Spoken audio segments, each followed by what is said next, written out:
Le chargeur est hors service. En fait,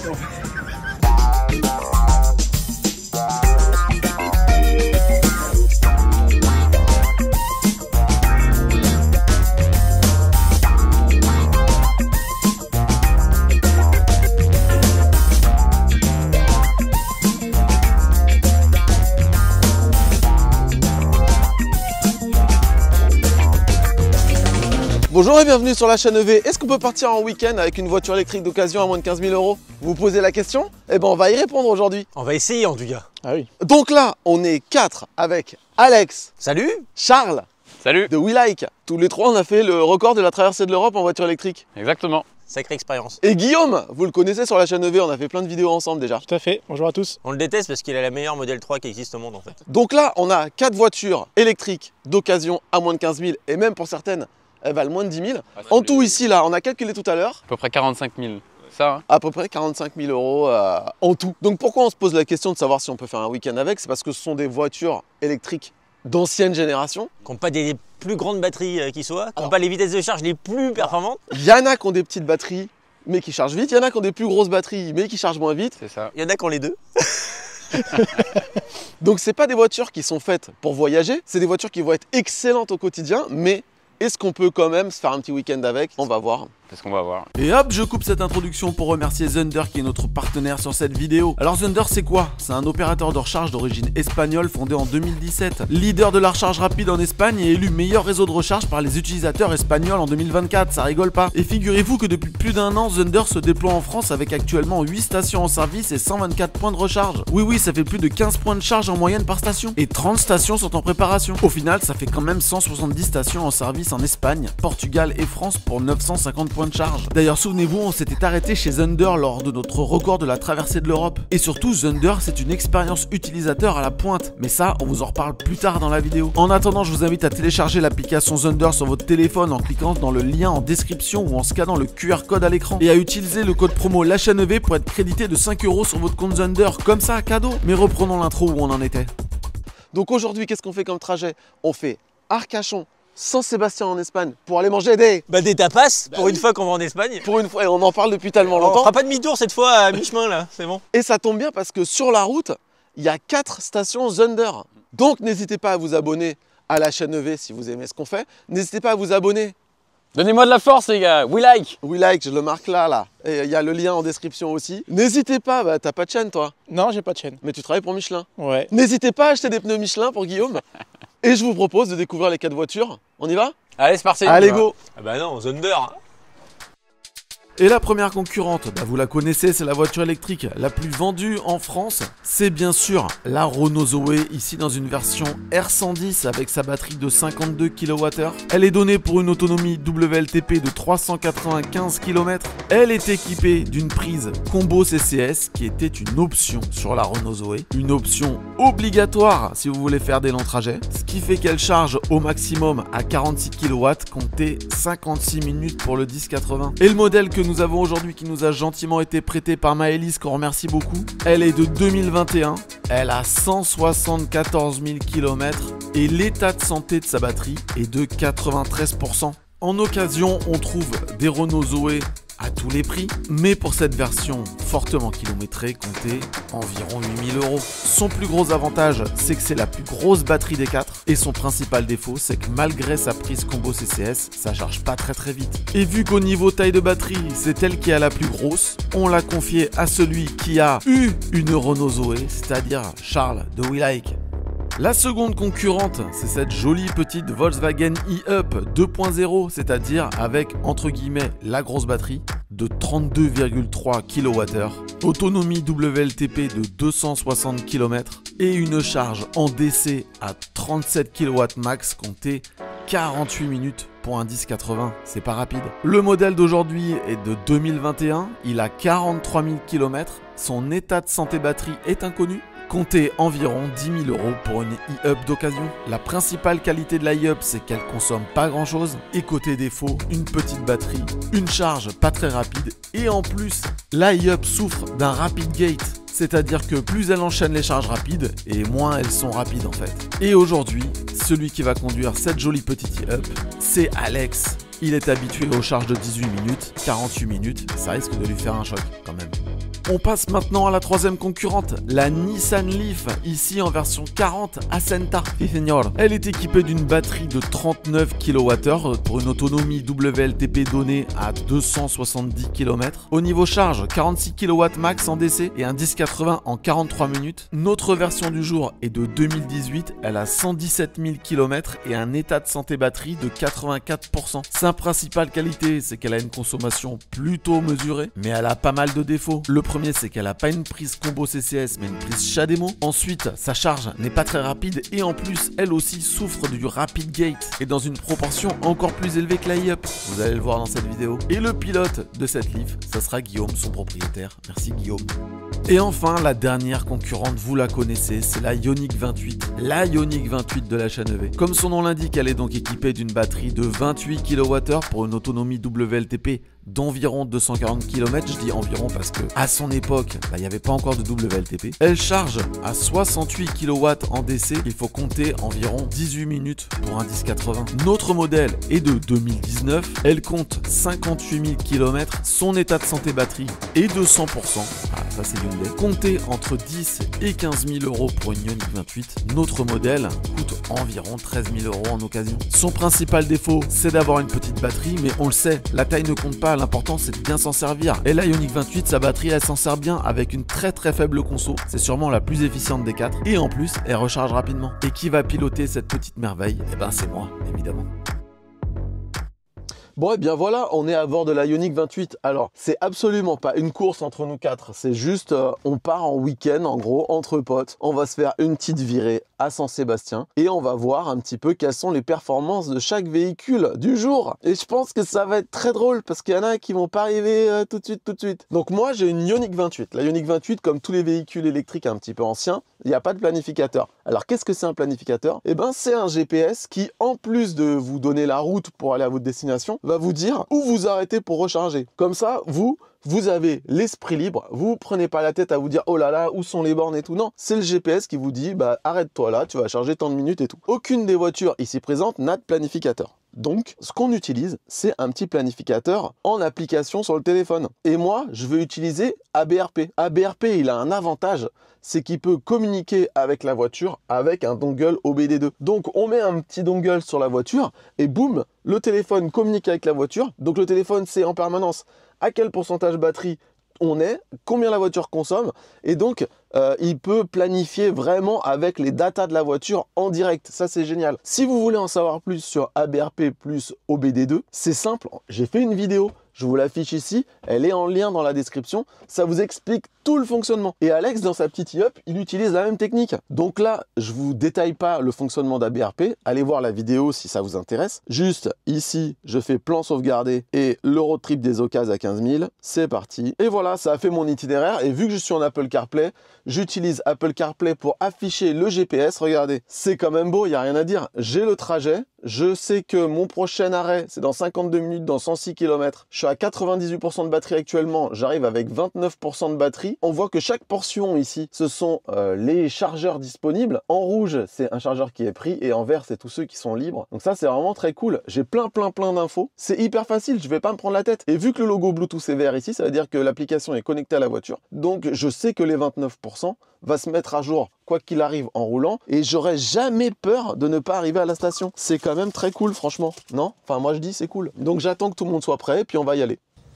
Bon ben voilà, donc moi je suis à bord de la e-up avec ce beau volant Mammouth que j'hérite du coup de la fille de JC. Donc moi au niveau de la planification, comment je procède? En fait du coup j'ai ABRP donc sur le téléphone, j'ai un dongle OBD2 qui est branché sur la voiture. Donc au niveau de mes réglages, je vous montre, hop, j'ai juste mis que je veux 4 bornes à chaque station, 5% à l'arrivée aux bornes, 5% à l'arrivée à destination, et je lui permets d'aller jusqu'à 90% maximum à chaque recharge. Si on regarde le parcours, donc il me dit que j'arriverai à la benne ouest avec 5%, donc direct dès le début je prends un peu de risque, mais on va voir comment ça évolue sur le parcours. 157 km à faire, en toute logique, il n'y a pas de raison que je puisse pas le faire. Donc là, je remonterai à 71%, 45 minutes. Ensuite, destination Saint-Sébastien, où là, j'arriverai à 32%. Et en repartant, du coup, c'est là où j'aurai 2 recharges au retour. J'aurai une charge du coup peu de temps après être reparti de Saint-Sébastien où je m'arrêterai à une Total Energy et ensuite je m'arrêterai chez Thunder pour enfin arriver de nouveau ici. Et un truc qui est bien dans la iHop, vu qu'il n'y a pas d'écran, enfin c'est bien, vu qu'il n'y a pas d'écran, il y a ce truc là qui est bien, c'est que du coup on a un support pour pouvoir accrocher le téléphone, hop, avec un petit port USB qui est juste derrière là, qui permet de recharger le téléphone, qui me compense le fait de ne pas avoir d'écran. Là du coup j'ai la BRP directement relié en OBD2. Je suis plutôt pas mal en fait. À part le volant moumoute, tout va bien. Allez, salut tout le monde, moi je suis à bord de la Renault Zoé. Pour information, je suis rechargé à 99%. La voiture m'annonce une autonomie de 305 km. Donc il faut savoir que sur les Renault Zoé, sur les premières générations, vous aviez la location de batterie. Donc ça permettait de faire baisser le prix de la voiture. Vous payez tous les mois, mensuellement, selon votre kilométrage annuel, entre 69 jusqu'à 100 €. Donc là par exemple, moi j'ai une Zoé à titre personnel. C'est une 41 kWh, donc avec une batterie un petit peu plus petite que celle-ci. Et je loue ma batterie 89 € par mois pour 12 500 km à l'année. Donc ça permet d'avoir une voiture un petit peu moins chère et ça permet surtout de garder la garantie sur la batterie. Donc si vous souhaitez acheter une Renault Zoé d'occasion, demandez bien si la batterie est en location ou non. Donc sur les dernières versions, généralement c'est de l'achat intégral et sur les premières versions, c'est de l'achat avec la location de batterie, sachant que vous pouvez très bien acheter la voiture avec une location de batterie et si vous souhaitez racheter la batterie, vous avez simplement à consulter la DIAC qui vous dira, ben voilà, la voiture a tant de kilomètres, il y a eu tant de cycles et la batterie vaut tant. Allez, c'est parti. Donc là, au niveau de la planification, je vais utiliser ABRP. Où voulez-vous aller? Donc Saint-Sébastien, voilà, Pays Basque, Espagne, ma position, très bien. Je vais rajouter un arrêt donc pour revenir sur ma position. J'ai ajouté ici donc la Renault Zoé. Donc là, c'est bien une R110, donc 110 chevaux. Alors, qu'est-ce que ça me propose? Donc là, en gros, je pars à 99%, j'ai 185 km à faire et je vais m'arrêter à Total Energy. Je vais arriver, alors là, on va partir d'ici 5-10 minutes, donc en gros, je vais arriver sur les alentours de midi. Je vais arriver à 10% de batterie. Ah, putain, je suis arrivé à 10% de batterie à la station Total. Donc là, en gros, je vais faire 10% 87% en 1h06. Donc là, je fais une grosse recharge. J'arrive à Saint-Sébastien à peu près à 70% et je reviens et je fais une seule recharge sur l'aire de Zunder et j'arrive à destination. Donc ça, c'est mon trajet parfait. Donc ça me fait à peu près voilà, 1h45 de recharge sur la totalité du trajet. Donc on va valider ce trajet et puis on va voir ce que ça donne. Alors pour la planif de la Leaf, cette voiture n'est pas équipée de planificateur. Donc quand on a des voitures comme ça d'ancienne génération, le mieux c'est d'utiliser son téléphone et des applis type ChargeMap ou ABRP. Donc là je vois que pour aller sur Saint-Sébastien, déjà j'ai filtré, j'ai mis que du CHAdeMO et on a 1, 2, 3, 4, 5 bornes. Soit je le fais en deux charges à l'aller, 2 charges au retour. L'avantage, c'est que chez Thunder, il y a 2 CHAdeMO. Et si je rallie la totale à l'aire de Bidart, il y a 2 CHAdeMO. Entre, il y a une Unity et une PowerDot. Le problème, c'est qu'il n'y a qu'un CHAdeMO. Pour faire simple, le CHAdeMO, techniquement, ça marche bien. Le problème, c'est que s'il n'y a qu'une prise CHAdeMO, elle est sur une prise standard, et si j'arrive et qu'il y a une hybride rechargeable qui charge en T2 ou par exemple une Zoé qui a pas le CCS qui veut charger en 22 ou tout simplement un mec qui veut charger en CCS pour payer moins cher parce qu'il a le temps, il est parti manger ou autre, moi je suis en galère, je peux pas charger quoi. Donc l'idéal ça serait de relier la Unity et de tracer sur Saint-Sébastien, de faire un arrêt, mais c'est jouer un peu avec le feu et de pas pouvoir charger tout de suite et attendre quelqu'un devant moi. Donc je vais voir ce que ça va donner sur la route. Pour le moment, le plan de secours, ce qui sûr ça va passer, c'est deux charges à l'aller, 2 charges au retour. Et il faut savoir aussi que cette Leaf est sujet au Rapid Gate. Plus on fait des charges en CHAdeMO, plus la température monte. Et pour protéger la batterie, le BMS lui il va dire hop, détends-toi, la vitesse de charge on va la baisser. Le problème c'est que ça fait rallonger les temps de charge. Donc voilà, on va voir sur la route ce que ça donne. Donc, ce que je voulais dire, c'est que donc c'est pas une course, on y va tranquille. Évidemment, on roule à la vitesse max, 130. On roule à 130. Peut-être qu'avec les voitures comme ça, ce serait plus adapté de rouler à 110. Mais là, on va rouler donc dans les pires conditions, 130. On met le chauffage à bord de la voiture. Moi, je me suis mis à 21. Ok. On est tous plus ou moins à 100%. Moi, je suis à 98. Moi, je suis à 96. 97. Et puis, il fait 9 degrés dehors, ce qui est quand même un peu frais. Donc voilà. Est-ce que vous avez remis à zéro vos consos? Ah oui, c'est où d'ailleurs?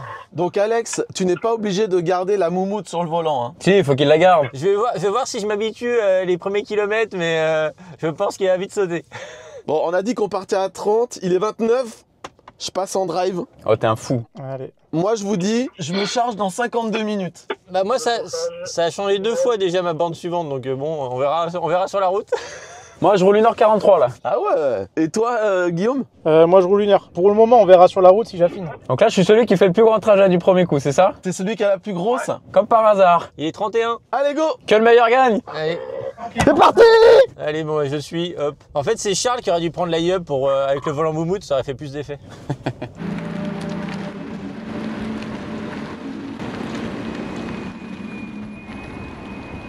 Bon, vous savez quoi? Moi, je me mets un peu les sièges chauffants parce que ma voiture est équipée des sièges chauffants. On peut avoir une voiture d'occasion à moins de 15 000, avoir les sièges chauffants, sièges ventilés, volant chauffant, les gars. Comment il se la racle? Peut-on dire qu'Alex a le volant chauffant? Moi, j'ai moumoute chauffante, moi. Donc, évidemment, on est prudent, hein, les gars. On fait attention. L'important, c'est d'arriver en vie, hein. Tu sais, on a l'impression que c'est faire un voyage en voiture électrique, l'important, c'est d'arriver en vie, c'est dangereux, tu vois. Et faites gaffe les gars, vous avez des voitures électriques d'occasion, ça risque de prendre feu hein. Ouais, bien sûr. Surtout, ne restez pas dans la voiture pendant qu'elle charge. Exactement. Évidemment, c'est une blague. Allez, c'est parti! Let's go. Qui c'est qui a un régulateur dans sa voiture? Moi. Alex, toi, t'as un régulateur, mais pas adaptatif. Faut dire que je trouve comment il marche. Alors pour ma part, dans la Leaf, j'ai le régulateur adaptatif, mais j'ai pas le line assist. J'ai régulateur adaptatif, lane assist. C'est magnifique. Et on se retrouve à San Sébastien pour manger des tapas. Et puis vous, on vous laisse et on se retrouve à la première charge. À tout de suite. Ouais, là, on est parti depuis, quoi, ça fait 20 minutes. La moumoute, c'est sympa, mais bon, je vais pas faire la route toute la route avec la moumoute, donc je la retire, hein, voilà, elle est retirée. On la remettra pour la fille de JC pour pas qu'elle soit dépaysée. Mais ouais, je préfère toucher un vrai volant qu'une moumoute en pseudo léopard. Bon et bien voilà, on a fait 100 bornes depuis qu'on est parti, j'ai roulé 1 heure là. Donc j'arrive à ma première station. Alors évidemment 1 heure de route c'est un petit peu short, mais bon, il n'y a pas de prise de tête quoi. C'est une petite batterie, hein, c'est fait plutôt pour la ville. Mais bon voilà, on peut rouler, je suis à 130 depuis le départ. Je consomme 17,4, donc ça c'est cool. Donc là on arrive à notre première station de charge, qui est la station Zunder de l'Espéron. Donc la Ioniq 28, elle a un vrai avantage, c'est qu'elle charge très vite. On va mettre 18 minutes pour faire un 1080, mais là je crois que ABRP va me dire de charger un peu plus qu'à 80. Et il faut savoir que la Ioniq 28 en 2019, elle a été remplacée par la Ioniq 38. La Ioniq 38, c'est la même, mais avec une batterie de 38 kWh. Et avec quelques évolutions, le tableau de bord avec un écran un peu plus grand, une connectivité. La Ioniq 28, elle n'a pas de connectivité, donc il n'y a pas possibilité d'avoir une appli pour lancer le chauffage à distance par exemple. Mais la Ioniq 38, vu que la batterie est plus grande et qu'ils n'ont pas réussi à faire une gestion de la température batterie aussi bonne que sur la 28, et la Ioniq 38 elle charge moins vite que la 28. Et donc la Ioniq 38 elle fera des longs trajets moins rapidement que la 28. Donc là je vais sortir pour recharger. Là vous allez voir Charles me doubler. Alors moi je lui fais coucou et lui il me fait un doigt d'honneur. Vous voyez, voilà, ça c'est la mentalité des gens de Lyon. Et là vous allez voir Alex passer avec la petite e-up. Donc là on arrive, donc regardez cette belle station de charge. Et alors là, vu que j'ai téléchargé l'application Zunder et que j'ai déjà fait une recharge avec ma Ioniq 28 et donc que j'ai activé l'autocharge, et ben là, je vais me brancher et la charge va démarrer toute seule. Ça c'est cool. Je prends mon téléphone, je vais vous filmer ça. Allez, on va se brancher, hop, j'ouvre la trappe. Ici, le cache du T2. Ça c'est pour la charge lente, la charge à la maison ou sur les petites bornes en ville. Et là, ça c'est pour la grosse charge. On prend la prise et je branche. Et là, normalement, sur l'écran, préparation de la charge, ici, il y a marqué prêt. Et c'est parti. J'ai absolument rien fait, pas de carte de recharge, pas de carte bleue, rien du tout. C'est parti. Je suis à 26%, je prends 61 kW. Ici, on a le détail de la charge, on a la courbe de charge. Et on est parti. Et ben là, il y a marqué que je vais charger pendant 17 minutes et je vais charger jusqu'à 85%. Voilà, 17 minutes de pause, je charge à 85% et je repars. Et voici donc une station Zunder, la station des portes de l'océan ouest, ouverte en 2024. Elle compte 5 bornes ayant chacune 2 prises, plus 2 bornes tri-standard pour que Guillaume puisse charger sa Leaf en chat démo. Et enfin 2 bornes spécialement adaptées pour les véhicules avec remorque ou caravane, soit un total de 18 prises disponibles, le tout couvert par une ombrière photovoltaïque. On a aussi un totem à l'entrée de la station pour annoncer clairement les prix, 55 centimes le kilowattheure pour la très haute puissance. Pour la Nissan Leaf de Guillaume en chat démo, c'est même 39 centimes le kilowattheure. Et si vous vous chargez souvent chez Zunder, Zunder propose même un abonnement. Ici, c'est du beau matériel avec des bornes Alpitronic pouvant délivrer jusqu'à 400 kW. Et la nuit, c'est bien éclairé. C'est joli, hein? Pour payer sa recharge, rien de plus simple. On peut payer via carte bancaire, via une carte de recharge. D'ailleurs, Zunder a sa propre carte de recharge, le Z-Card, pouvant être utilisé dans d'autres stations. Zunder est aussi compatible auto-charge, on l'a vu, mais aussi plug and charge carrément. Zunder propose une application hyper bien faite avec laquelle on peut lancer et suivre sa recharge. On a même la courbe de recharge pour les dingos comme nous que ça intéresse. Et Zunder garantit la fourniture d'une énergie d'origine 100% renouvelable. Bref, si vous voulez essayer Zunder, le mieux c'est de télécharger l'application l'application sur votre téléphone en cliquant dans le lien en description ou en scannant le QR code à l'écran. Et en utilisant le code promo LACHANEV, boum, c'est 5 € crédités sur votre compte. Qu'est-ce qu'on dit? On dit merci Zunder, c'est la moindre des choses. Allez, du coup, je vais arriver dans 5 minutes chez Zunder. J'ai bien fait de choisir cette solution-là parce que la Leaf, elle performe pas trop sur la 130. Je vais juste vous dire pourquoi j'ai choisi la Leaf. En 2020, quand on l'a acheté, on cherchait une deuxième voiture électrique, pas trop chère, 20 000 € maximum. On avait déjà une voiture hybride pour les longs trajets. Et donc pour le quotidien, aller chercher les enfants à l'école, faire les courses ou quoi, ça fonctionne très bien. En point positif, je vais dire le confort de suspension qui est très souple, typé limite Citroën. C'est plutôt bien équipé. On touche ça vraiment pas cher parce que les gens fuient les Leaf à cause du CHAdeMO. C'est fiable, j'ai pas eu de soucis sur la partie moteur et batterie. Après, sur la partie point négatif, il y a évidemment le CHAdeMO. Alors, c'est un point négatif si on fait des longs trajets, effectivement. Les bornes CHAdeMO, il n'y en a pas partout, même si ça reste quand même assez bien étoffé. Mais surtout, le gros problème, c'est que quand on arrive sur une aire de charge, il y a souvent que 1 voire 2 CHAdeMO, pas plus. Donc c'est vraiment plus ça la complexité. C'est arriver sur des stations où il y a au moins 2 CHAdeMO, quoi. C'est ça. C'est ce que j'ai visé aujourd'hui. Puis de toute façon, la voiture, là, il me reste 20% de batterie. C'est mort. Donc il y a ça comme point négatif. Il y a aussi le Rapid Gate. Alors le CHAdeMO, il est où? Il est là. Tac. Donc je suis arrivé avec 20% de batterie, il est 11h30 et on a roulé pendant 107, quasiment 108 km. Donc comment on fait pour charger une Leaf? Hop, on va couper le contact, tac, ouvrir la trappe. Sur une Leaf, petite particularité par rapport aux autres voitures, on a 2 ports. On a un T2 pour la maison essentiellement ou les grandes surfaces. Et là on a le fameux port CHAdeMO. Ensuite, pour arriver sur la borne, pour le CHAdeMO souvent il est sur une prise standard. Et on va aujourd'hui utiliser le pass Zunder. Donc je le place sur la borne, je sélectionne le CHAdeMO, tac, brancher le connecteur. Alors hop, on branche le connecteur qui est assez balèze. Tac. C'est la première fois que je vois un branchement en CHAdeMO. C'est vrai, ça te fait quelque chose? Donc par rapport au CCS, c'est pas la voiture qui verrouille la prise, c'est la prise qui verrouille. D'accord. Et t'as un petit bouton, un petit LED diède pour te dire que ça charge. 30 kW. Quand je suis à 20%, 30 kW, c'est pas ouf. Je crois que j'ai le temps d'aller pisser, faire une sieste, un Scrabble. Ah ouais, c'est chaud. Ce qui est bien, c'est que ça monte jusqu'à 400 kW. Et ça monte vraiment jusqu'à 400 kW. Ouais. Le problème, c'est que ta voiture, elle monte pas à 400 kW. Ah non. Et quand on voit 400 et 30, bon. Ouh, j'ai pris 1%. Quelqu'un a Uno là pour faire une partie? Bon allez, là il est 11h34, j'ai fait 120 km, donc 11h34, 120 km. Bon bah là je viens de passer en dessous des 20%, je suis à 19% de batterie. Bah il s'avère qu'en dessous de 20% on est bridé, parce que là je suis passé en éco. Ah ouais, c'est passé en éco tout seul. Du coup je peux plus dépasser le 130, enfin le 120 plutôt, je peux plus dépasser le 120. Est-ce que je peux le changer ça? Ah oui, je peux quand même repasser en normal si j'ai envie. Donc quoi dire sur cette e-up, sur cette heure de conduite? Bah franchement, bah ça le fait hein. Là au niveau du temps de parcours, moi rouler 1h, 1h30, moi c'est déjà ce qui me convient. Là c'est plus la charge que j'ai peur qu'il va être un peu trop longue à mon goût, même c'est une quasi certitude. Mais sinon au niveau du confort à bord, il y a du bruit d'air, hein. C'est une petite voiture, ça c'est sûr qu'il y a du bruit d'air. Et régulateur, bon il est pas adaptatif, mais là quand ça circule et qu'il n'y a pas trop de circulation, ça va pas trop poser de problème, même si c'est un peu stressant, un régulateur non adaptatif. Au niveau puissance, accélération, bah voilà, en conduite normale, rien à redire. Donc pas vraiment de gros points noirs, en tout cas sur la conduite. Et en plus avec ABRP et l'OBD2, j'ai des infos assez précises de pourcentage. Là je vois que je suis à 17%, que j'arrive à 13%. Donc le petit combo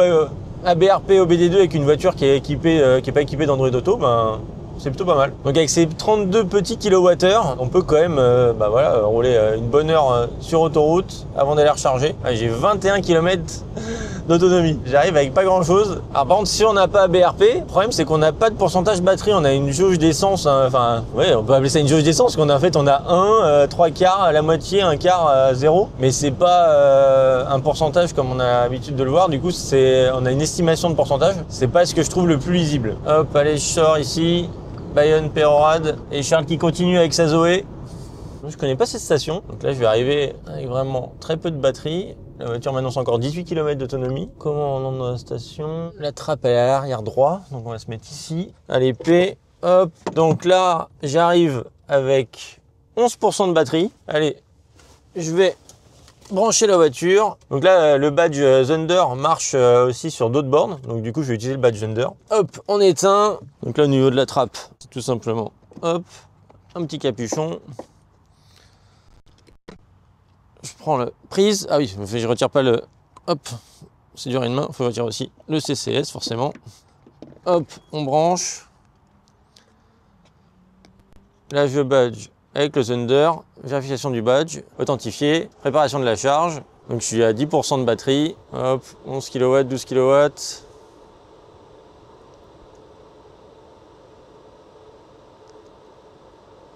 34. Donc en tout cas, voilà, j'ai pu charger sur un autre réseau que Thunder avec la carte Thunder, parce qu'elle est multi-opérateur, ce qui est plutôt pratique. Bon, bah pour moi 35 kW, ça a l'air de rester là-dessus. Bon, ben on est parti pour attendre, je pense 40-45 minutes. Je vais voir à combien ABRP me disait de repartir. Donc là, ABRP, il me disait de charger jusqu'à 66%. Ce qui est quand même pas mal du coup avec l'application Thunder, c'est que là j'ai lancé la charge du coup sur un réseau qui est pas Thunder, du coup avec le badge Thunder, et sur l'application je peux quand même suivre la recharge malgré que je ne sois pas dans un réseau Thunder. Là il me dit que ça fait voilà 16 minutes que je suis en charge, j'ai déjà récupéré 8,35 kWh et que je peux arrêter la charge. Donc là c'est plutôt pas mal parce que souvent ce genre de fonctionnalité on l'a que quand on est sur l'application du réseau, et là on peut bien piloter la charge en cours malgré que je sois pas chez Thunder. Donc ça c'est quand même un bon point. Par contre la puissance de charge, hop, si je regarde, ouais. J'ai pas vu plus de 36 kW pour le moment. Elle est même à 33 et je suis à tac. Je suis à 40% de batterie. Donc là, la puissance de charge, c'est pas ouf. Je vais aller à la station-service, aller aux toilettes et patienter. Hein. Il reste plus que ça à faire. Donc voilà, on est reparti. J'ai chargé une vingtaine de minutes et ABRP me dit que j'arrive directement à Saint-Sébastien et que je vais arriver à 14% à Saint-Sébastien. Et qu'après, j'aurai plus qu'à me recharger en repartant à Saint-Sébastien. Et après, j'aurai une autre charge sur la route. Et voilà. Donc pour l'instant, tout va bien. J'ai abandonné le pauvre Guillaume. J'ai une petite larme à l'œil en l'imaginant avec Salif en train d'attendre. Ne m'en veux pas, Guillaume! Mais bon, ça y est, ma peine est déjà passée. Allez, on roule. Salut, on se retrouve à Saint-Sébastien maintenant. Allez, la charge vient de terminer, on est à 85% de batterie. Enfin, elle est terminée, non, je vais l'arrêter. Hop, je suis à 86, je prends encore 20 kW, c'est pas ouf. Donc hop, énergie récupérée, 19 kWh. Temps de charge, 41 minutes. Arrêtez.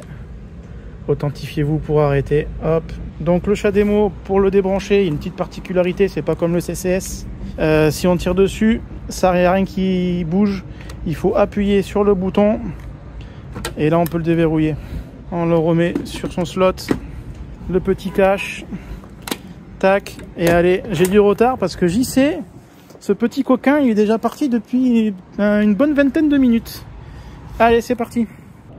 Bon, ça y est les amis, je vais arriver à ma première recharge. Donc là, j'ai parcouru 180 km. L'application ABRP me disait que j'arrivais à 10% de batterie. Là, j'arrive, j'ai 11%, il me reste 4 km à faire. Donc là, je viens de passer à 10%, donc c'est quand même assez fiable. Je suis parti, j'avais plus de 300 km d'autonomie. Et là, il me reste 29. Donc c'est vrai que si vous n'avez pas l'habitude de rouler en voiture électrique, ça peut vous faire un petit peu transpirer quand vous arrivez sur ce genre de pourcentage ou ce genre d'autonomie. Mais en tout cas, c'est ce que préconisait le planificateur. Donc vous pouvez quand même le suivre. Donc sachant que là les températures, il fait un tout petit peu plus chaud, il fait 15 degrés, donc c'est un petit peu mieux. Mais en tout cas on va dire la Zoé à 130 km/h, à 100%, 0% de batterie. Là j'ai fait 182 km, il me reste encore 10%, donc je pense que vous avez environ 200 km d'autonomie vraiment à 130. Bon là ça fait pratiquement 1h50 que je roule, donc ça va faire du bien aussi de faire une petite pause. Et en été je pense que vous aurez aux alentours de 225 et peut-être 250 s'il y a des bonnes conditions. En tout cas c'est une voiture, on se sent confortable dedans, on se sent bien. Niveau consommation, là je suis à 23,4 kWh au 100 pour une batterie de 52. Donc on peut juste se rendre compte que c'est vraiment une voiture qui est plus typée citadine, qui est idéale pour des trajets, on va dire, au quotidien, avec de la circulation en ville, de la circulation mixte. Pour l'autoroute, c'est pas son terrain de prédilection, mais en tout cas, voilà, si vous avez quelques petites portions à faire, donc il faut planifier entre 200 et 225 km pour faire un 100%, 0%.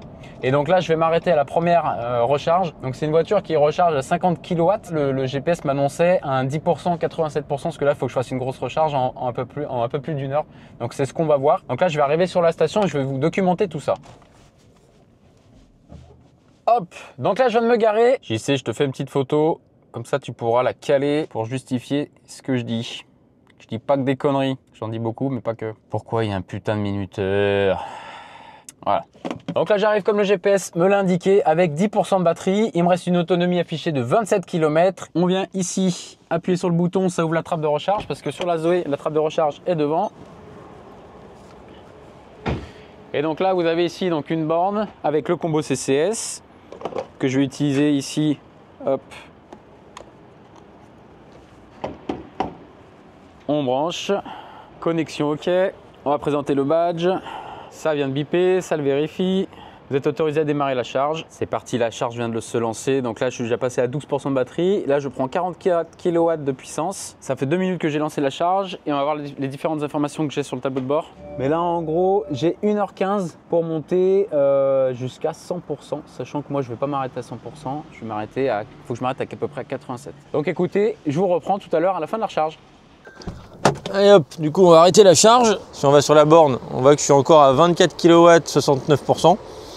Et vu que sur l'appli, on peut aussi arrêter la charge, je vais essayer de le faire directement avec l'appli. Donc arrêter la charge ici.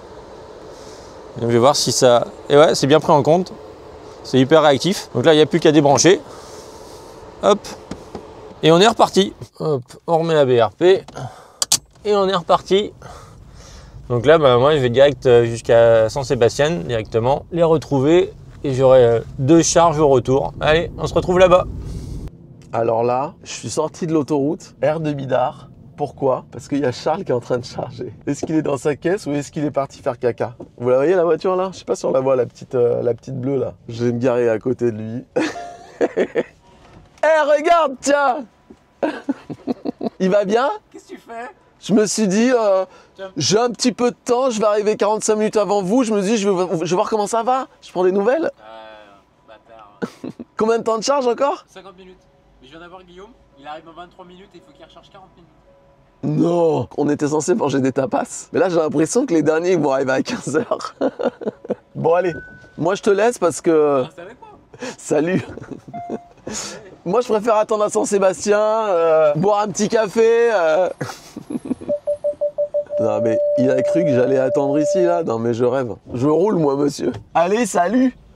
Ouais, donc du coup, vu que la Zoé et la Leaf, elles commencent à prendre un peu de retard sur les charges, et ben ABRP me disait que je pouvais aller tranquille à Saint-Sébastien et ensuite, une fois qu'on repartirait, je me chargeais et je continuais la route. Bah, ce que je vais faire, c'est que je vais me charger à Saint-Sébastien avant d'arriver. Comme ça, je repartirai batterie pleine. Vu que de toute façon, je pense que je vais attendre 45 minutes à Saint-Sébastien pour rien. Allez, on est reparti.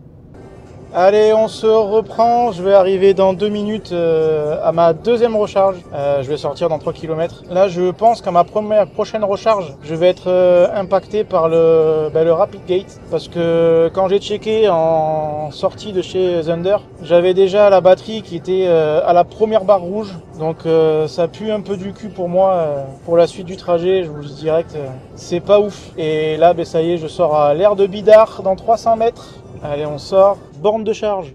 Et bien c'est à droite. Allez, tout droit, je les vois. Oh, je vois une Zoé bleue. Est-ce que ce serait pas notre ami Charles? Voyons voir.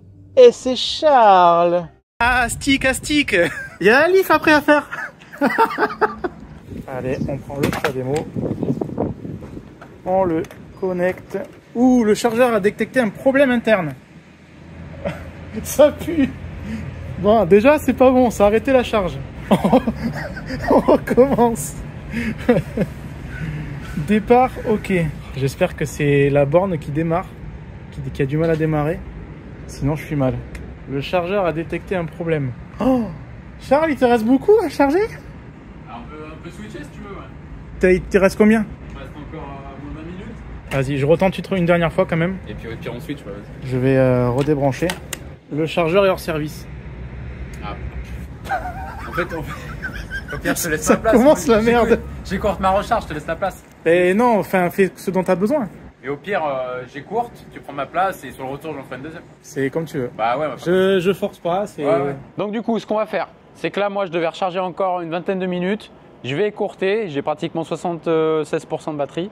Comme ça, Guillaume, tu prends ma place. Ok. Et moi, du coup, par rapport à ce que j'avais planifié au début, eh ben, ça changera un tout petit peu. Je pense que je ferai un deuxième arrêt recharge. Mais je vais partir, je vais te laisser la place parce que là, ça commence à traîner. Merci Charles. Et commence à se faire faim. J'ai envie de manger les tapas, Ouais, pas toi? moi aussi, ouais, carrément.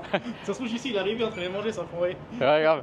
Allez, je vais couper la charge, je vous montre ça. Donc là, j'ai fait une première recharge tout à l'heure, puis je me suis gouré, j'ai coupé la recharge sur la voiture. Donc j'ai fait une première session de 22 minutes et là, donc du coup, j'ai fait une deuxième recharge de 25 minutes. Donc en gros, j'ai fait un 10%, pratiquement 80% en 47 minutes. Voilà, donc ça reste quand même correct. Donc allez, on coupe la charge. Allez, on débranche. Hop. Et on laisse la place, comme je disais tout à l'heure, pour l'ami Guillaume. Bah, bon courage pour ta recharge. Et puis moi, je vais à Saint-Sébastien. Ouais, tu veux garder ta place? Ouais, on se rejoint demain, c'est ça? Ouais, dimanche. À dimanche. Allez, on le retente sur la borne où était Charles juste avant. J'ai entendu le clic, vous êtes autorisé à démarrer la charge. Ça a l'air de marcher. Là, voilà. Ça fait plaisir.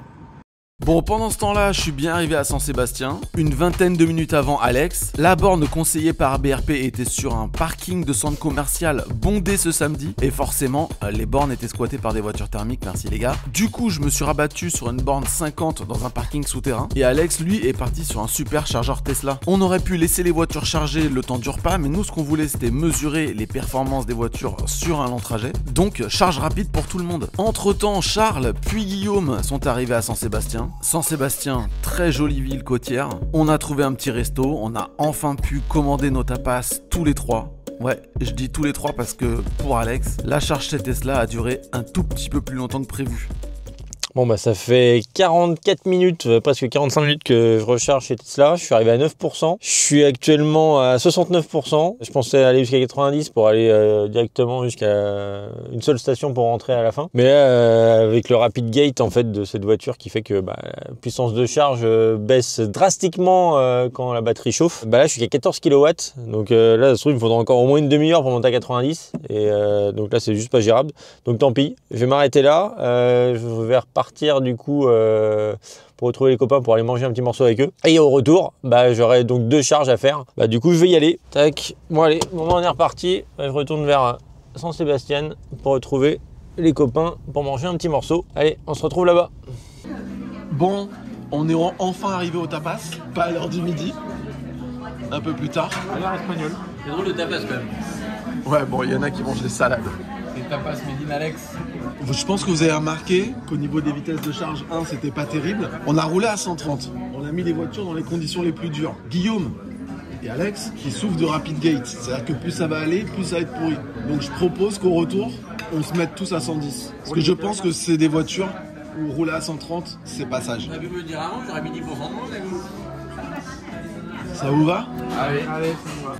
Bon et bien voilà, on repart de Saint-Sébastien. Moi je suis à 94%. J'ai fait une charge max en DC. Pourquoi? Parce que j'avais le temps en fait. La charge de 10 à 95 a duré 35 minutes. Mais trouver une borne à Saint-Sébastien, c'était folklorique franchement. Je donne toujours ce conseil et je ne l'ai pas suivi, c'est de recharger sur la dernière station de recharge sur l'autoroute. Les stations de recharge sur l'autoroute, c'est fiable, ça marche. Il n'y a pas trop de squatteurs normalement. On charge sur la dernière station de recharge sur l'autoroute et ensuite on va en ville, on se balade et quand on repart, on recharge dès qu'on peut. Mais la recharge en ville, cauchemar. Bref, on a mangé nos tapas, on est reparti et moi normalement j'ai un seul arrêt, donc on a dit qu'on roulait à 110. J'ai fait une estimation à BRP et le fait de rouler à 110 me fait perdre 5 minutes sur le trajet par rapport au fait de rouler à 130. Pourquoi? Parce que ma voiture charge vite, donc autant rouler et dépenser des électrons. En roulant à 130 par rapport à 110, j'aurais peut-être gagné 10 minutes de route et perdu 5 minutes de charge. Au final, je gagnais 5 minutes. Bref, c'est pas grave. En tout cas, là, le retour s'annonce épique avec l'I-Up et la Leaf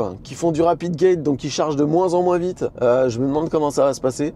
La Zoé, ça a l'air de très bien se passer. Elle a beaucoup d'autonomie. Elle charge un peu lentement, mais ça compense par sa grosse batterie, on va dire. En attendant, moi, avec la Ioniq, c'est assez cool. Hein. La voiture charge vite, elle consomme rien. Donc, allez, on avance. Et donc c'est parti pour le retour. Pour Charles et sa grosse batterie, un seul arrêt de prévu. Chez Thunder, à l'ère des portes de l'océan. C'est la même pour moi. Alex et sa Yup, quant à lui, fera un arrêt à l'ère de l'Aben, puis une seconde charge à l'ère des portes de l'océan. Et c'est un petit peu pareil pour Guillaume et Salif. Un premier arrêt à Bidart et un second arrêt aux portes de l'océan aussi. Bref, on doit se retrouver tous les 4 à la même station. Et d'ailleurs, cette station, la voilà. Bon les amis, il est 17h34. Je viens d'arriver au dernier arrêt recharge. Donc là, je suis arrivé avec 9% de batterie. Je suis en train d'arriver avec 9% de batterie avec 27 km affichés au compteur. Donc c'était un petit peu chaud. Heureusement qu'on a baissé la vitesse à 110 parce que je pense qu'à 130, j'y serais jamais arrivé tout simplement. Donc là, on va se rendre sur la station Zunder. Donc c'est une station qui a été inaugurée assez récemment. Vous allez voir, elle est plutôt canon avec des bornes alpitroniques. Ah, elle est vraiment belle. Donc là, en termes de conso moyenne, je suis resté à 22,6. Donc ça n'a pas trop bougé. Je pense que j'aurais un peu plus consommé à 130. Hop. Alors, on appuie sur démarrer, c'est le connecteur 8. Hop, on passe la carte. Tac, on s'authentifie. Et là, je vais brancher le connecteur. Alors, qu'est-ce que ça dit sur la borne? Initialisation, prêt. Allez, c'est parti. Donc là, je suis à 9% de batterie. Elle prend 43 kW de puissance. Et après, je vous montrerai la courbe quand je vais couper la charge. Allez, on se retrouve juste après.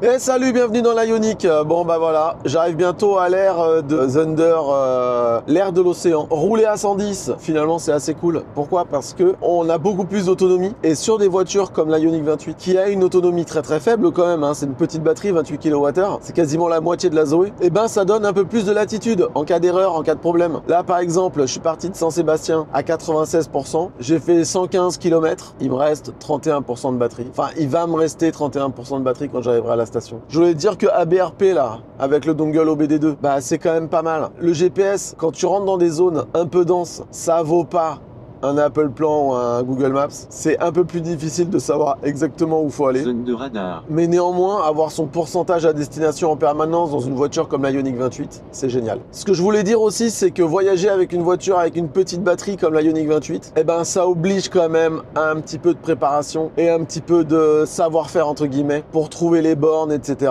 en cas de problème. Et pour ça, je vous conseille vraiment de regarder notre vidéo, les grands trajets en voiture électrique pour les débutants. Cette vidéo-là, elle est vraiment faite pour ceux qui n'ont jamais fait un long trajet, pour apprendre tout et pour pas partir sans savoir, parce que partir sans savoir, sans connaître en voiture électrique, avec une voiture électrique à petite batterie, c'est quand même se lancer dans une aventure périlleuse. Allez, on arrive. Je suis à 31% de batterie en roulant à 110. On fait vraiment baisser la conso. Là, ma conso globale, elle est à 15,2. C'est vraiment très faible. Hop, il y a un petit panneau pour dire où sont les bornes. Thunder by Night. Donc là, normalement, je me charge 12 minutes. 12 minutes, c'est à peine le temps de faire un petit pipi. On va aller se mettre à côté de Charles. Il y a Charles qui charge là. Alors, Charles est déjà là, mais c'est pas parce qu'il va plus vite que moi. C'est parce qu'il est parti avant. Moi, j'étais pas garé au même endroit à Saint-Sébastien. Mais on a fait le même trajet, lui et moi. Donc, je vous rappelle, j'ai l'autocharge, je vais juste me brancher et ça va partir. C'est magnifique. Est-ce que la voiture me dit quelque chose là? Ouais, je vais jusqu'à 78% et je charge 13 minutes. Je vais me brancher. Et bien voilà, je me suis branché et la charge est partie automatiquement. Et là, on a le détail de la charge et on a la courbe. Sur l'appli, eh ben ma charge est bien partie. C'est vraiment très cool. Dans la vie, j'ai deux passions, la voiture électrique et aller aux toilettes. Donc c'est parti, salut. Allez, on vient d'arriver, 18h12, 20% de batterie. Et qui c'est qu'on a? Vous serez pas le fameux JC? Mais arrêtez. Là, je peux avoir un autographe. Je suis normal. Je peux me signer les fesses. Est-ce que tu veux brancher un chat démo? Alors, chat démo. Alors, démarrer, hop. Mais vas-y, branchez le connecteur. Appuie sur le bouton.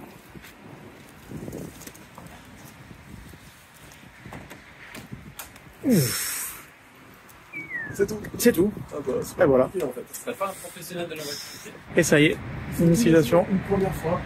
Exactement. Allez, 2 kWh, 18. Ouais, 18 kW. Ça y est. 18 kW de ouf. Le briquet là. Alors, je sais pas. Regardez qui arrive. C'est marrant de se retrouver tous à la même là. Ouais, grave. Franchement, c'est énorme. Bon, il y en a qui vont partir dans quelques minutes, il y en a qui vont rester là pendant un peu plus longtemps. Ouais, je vais taper la côte avec Alex. Je suis à 80%, je peux partir. Ah, je pensais que tu serais plus haut de ça. Et je peux partir aussi, accessoirement. Vous êtes juste sympathique en fait. Voilà. C'est sympa. Allez, 22. Déjà, tu fais mieux que la Leaf.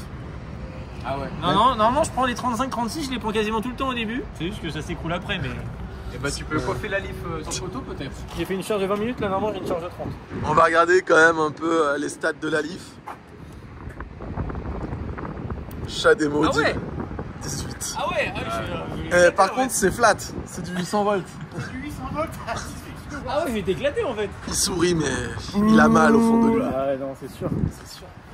Allez, je vais couper la charge. Donc là, je suis à 78%. Je vais vous montrer un petit peu la courbe. Donc là, en gros, j'ai fait 9%, 78% en 47 minutes. Mais en tout cas, on peut voir que la courbe, elle se tient bien jusqu'à peu près 40-50%. Puis après, ça chute pour finir jusqu'à 25%. Voilà. Donc là, j'ai suffisamment d'autonomie pour arriver à destination. Et là, qui c'est qu'on retrouve? Vous êtes chaud, les gars?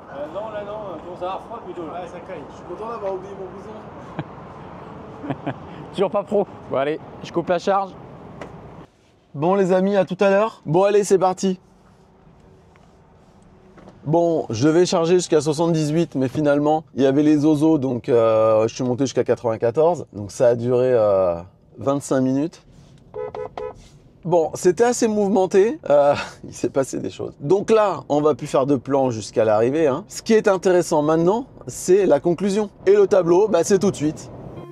Eh bien le tableau le voici. Alors je vous explique, j'ai ajouté une 5e colonne avec une voiture qui n'était pas dans notre road trip, la Ioniq 6. Pourquoi? Parce que la Ioniq 6, c'est probablement la meilleure routière électrique présente sur le marché. Et si vous n'avez aucune connaissance en voiture électrique, bah ajouter la Ioniq 6 au tableau va vous permettre d'y voir plus clair entre les performances de nos petites voitures électriques d'occasion à 10 000 € et ce qui se fait de mieux actuellement. Donc on attaque distance parcourue 455 km pour tout le monde. Au nombre de recharges, on l'a vu, c'est la Zoé qui a fait le moins de recharges, normal c'est la plus grosse batterie, 2 recharges. Et la e-up et la Leaf, 4 recharges. Et la Ioniq 6, quant à elle, elle aurait fait une petite recharge ce parcours. Au niveau du temps de charge, c'est la Ioniq 28 qui l'emporte avec 1 h et 8 minutes. Et c'est la Leaf 40 qui ferme la marche avec 3 h 21 de charge. Merci le Rapid Gate. Ça fait quand même en gros 3 h 21 de charge sur un trajet de 5 heures de route. Et la Ioniq 6 sur ce parcours aurait chargé pendant 11 minutes seulement. Au niveau du temps de trajet, donc 6 h 8 pour la Ioniq 28 qui donc remporte ce challenge et 8 h 21 pour la Nissan Leaf qui ferme la marche.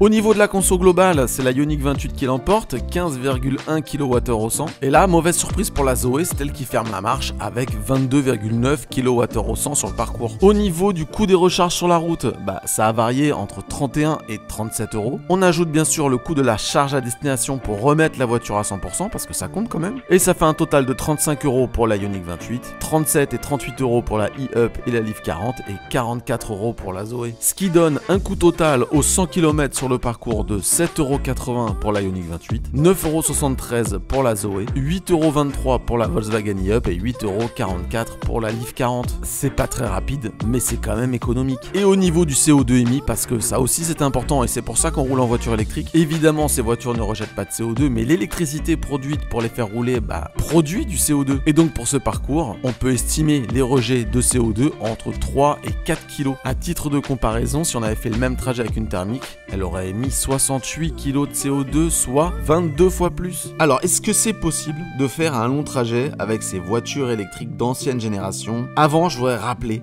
que ces voitures sont absolument parfaites pour la vie de tous les jours. Elles coûtent pas très cher en occasion, elles consomment rien. Comptez entre 2 et 3 € les 100 km en rechargeant à domicile au tarif heure creuse. En plus, elles sont fiables, elles sont super plaisantes à conduire. La petite Volkswagen e-up par exemple, c'est un régal en ville. Mais est-ce que c'est possible de faire des longs trajets avec ces voitures? Bah oui, c'est possible, on l'a vu, on y est arrivé, donc c'est possible. Néanmoins, ça dépendra un petit peu de vos exigences. Avec la Leaf, faudra se limiter à des trajets ne nécessitant qu'une ou 2 recharges. Avec la e-up, c'est un petit peu pareil. Avec la Zoé qui a un petit peu plus d'autonomie, ça sera plus simple. Néanmoins, les charges seront assez longues. Et enfin, la Ioniq 28, elle consomme rien, elle charge assez vite, mais les étapes entre chaque recharge sont assez courtes. Donc là, c'est à vous de voir. En fait, avec ces voitures électriques d'ancienne génération, les longs trajets doivent être vus différemment. C'est-à-dire ne pas vouloir se rendre d'un point A à un point B le plus rapidement possible, mais plutôt voir les longs trajets dans un aspect road trip, où on cale les recharges avec des arrêts intéressants comme les repas ou des visites, où on prend les départementales et nationales plutôt que l'autoroute pour consommer moins. En tout cas, nous, on a beaucoup d'abonnés qui ont des véhicules de ce type et qui se baladent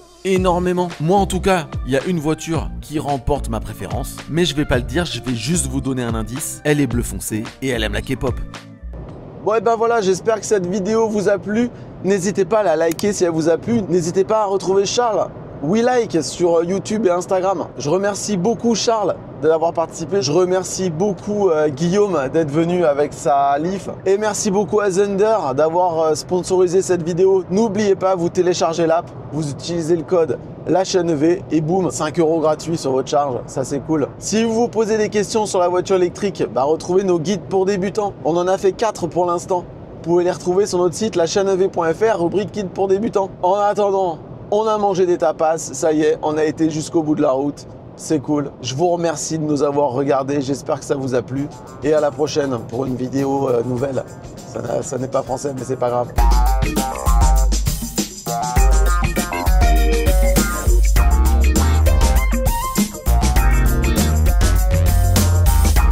Sur la GoPro au moins derrière, tu l'auras. Tu sais que là, ton micro enregistre le fait que tu es en train de pisser. Tu l'as pas éteint. Merde.